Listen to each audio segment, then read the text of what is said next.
Coming up, the Bruins are back to winning and the Sharks upset the Stars. This is Locked On Game to Game, NHL.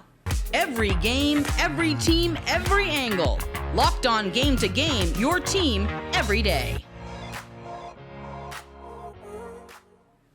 Welcome in. You are listening to Locked On Game to Game NHL, local experts joining us here to go over the biggest stories on the ice. I am your host, Kainani Stevens. Thank you so much for making Locked On your first listen every weekday. It's pretty hard to win a hockey game when you give up 4 power play goals. Ottawa walking away victorious over Pittsburgh with an OT winner from Brady Tkachuk. Locked On Penguins and Locked On Senators have all of the details post-game. Well, Wednesday night was not the Pittsburgh Penguins night. Hey everyone, I'm Hunter Hodes, here with the Locked On Penguins podcast, back with another Locked On Now video as the Penguins drop a 5-4 thriller against the Ottawa Senators in overtime. They're able to get the point, even though they don't play that well, but they weren't able to get that second point to really put the pressure on the Washington Capitals. They're now 3 points behind them, but they are 1 point ahead of the Islanders for the final spot in the Metropolitan Division. Just not good enough from the Penguins tonight at 5v5, especially also special teams. They gave up 3 power play goals against when they have the 4th best penalty kill in the league.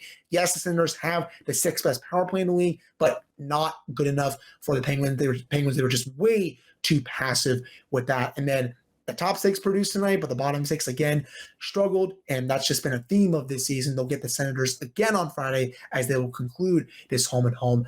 But for more on the Pittsburgh Penguins, you can check out the Locked On Penguins podcast wherever you get your podcasts. Better late than never. The Ottawa Senators finally get rewarded with a good effort in a game. It took them to overtime, but ultimately they get a 5-4 win over the Pittsburgh Penguins. I'm Brandon Pillar from the Locked On Senators podcast, and this was a game that relied on the heavy teams massively for the Sens as they get 4 power play goals in this one. They go 4 for 9 on the power play, and in overtime, of course, it's the captain, Brady Tkachuk, with the game winner. The Sens outshoot the Penguins 40-20, and Cam Talbot is lucky Brady gets the winner there as he had a couple of tough goals early on in this game. Join Laleems Martian and I in the postcast on the Locked On Senators YouTube channel for our immediate reaction after the game. The Bruins are back to their winning ways, picking up their 3rd straight with a 4-1 victory in Long Island. Locked On Islanders and Locked On Bruins fill us in on the winning and losing sides. Just isn't good enough. Gil Martin of Locked On Islanders here. Islanders fall to the Boston Bruins by a final score of 4-1. Look, the Islanders played one solid period, the first period, and they took the lead. But one solid period is not going to get the job done against the team with the best record in the NHL, the Boston Bruins. The Bruins basically exploited the Islanders' poor positional defense, and Semyon Varlamov did not play very well, but how can you expect him to when he's barely played over the last month due to injury and the hot goaltending of Ilya Sorokin? Just a disappointing outing for the Islanders, and the power play continues to fail. This team really needs a boost. They tried to get one by calling up William Dufour, but it didn't help. For more, listen to and watch the Locked On Islanders podcast with me, Gil Martin, wherever you get your podcasts. There's just something different about the 2022-23 Boston Bruins. This is Ian McLaren, host of Locked On Boston Bruins. And after falling behind 1-0 to the New York Islanders on Wednesday, the Bruins rattled off 4 straight goals.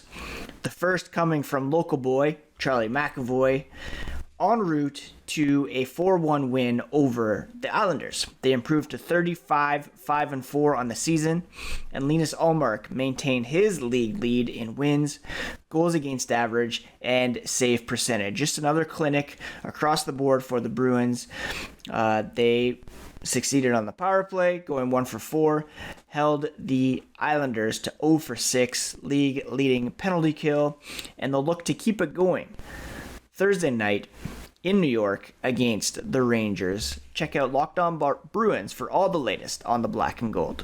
Artturi Lehkonen and Mikko Rantanen each chipped in 2 goals apiece on Wednesday as the champs took down the Calgary Flames. Locked On Avalanche is in to go over a full recap. All right, all that losing seems like it was so long ago. The Avalanche with a 3-game winning streak. Don't look now, but they're playing a lot better, and they're not just skating by. 7 goals, 6 goals, and now they had 4, 3 of them in the first period against Calgary. They win this thing 4-1. Avs are playing much better hockey right now. Yeah, the Avalanche had the league fooled. You thought we were sleeping? Even with the absence of Cale Makar, they managed to put 4 goals on the board against Calgary, and a reunion with Nazem Kadri and Nikita Zadorov. The Avalanche look like they're getting back to the form that they had last year. Yeah, like you said, Makar, the latest to catch the injury bug.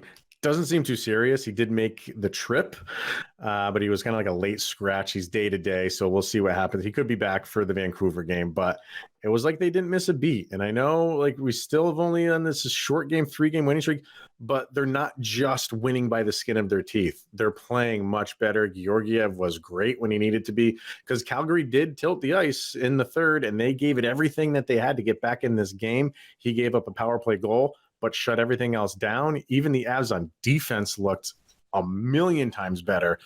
So it's starting to come around. You like seeing the Avalanche play this way. Now they go to Vancouver, and they need to avenge that loss, because as bad as the Blackhawks loss was, you can point to that Vancouver one and say, well, that was even worse.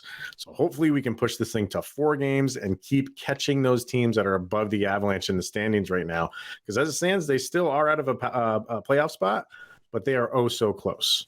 Coming up, the Sharks score 5 unanswered goals to beat the Stars. This is Locked On Game to Game, NHL. Today's edition of Locked On Game to Game is brought to you by BetOnline, the #1 spot for all of your online sports betting needs. Whatever you are interested in betting on in terms of professional sports, even some amateur sports, you could do that at betonline.net. It's where the game starts. Welcome back. You're listening to Locked On Game to Game NHL. I'm your host, Kainani Stevens. Thank you once again for making Locked On your first listen every weekday. San Jose dialed up the offense big time, just in time to upset Dallas last night. Locked On Sharks goes over the comeback. Locked On Stars talks over a late game collapse.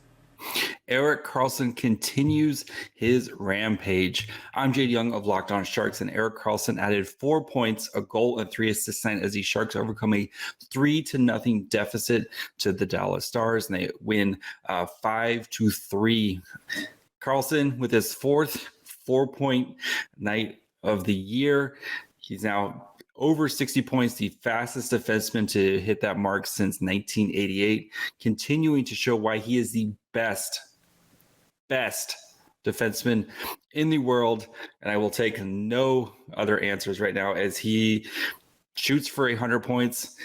It just should be the Norris winner. So a full breakdown of tonight's game, how the Stars were able to collapse and how the Sharks were able to come back in this game on your next episode of Locked On Sharks, wherever you get podcasts. And of course, you can watch on YouTube as well.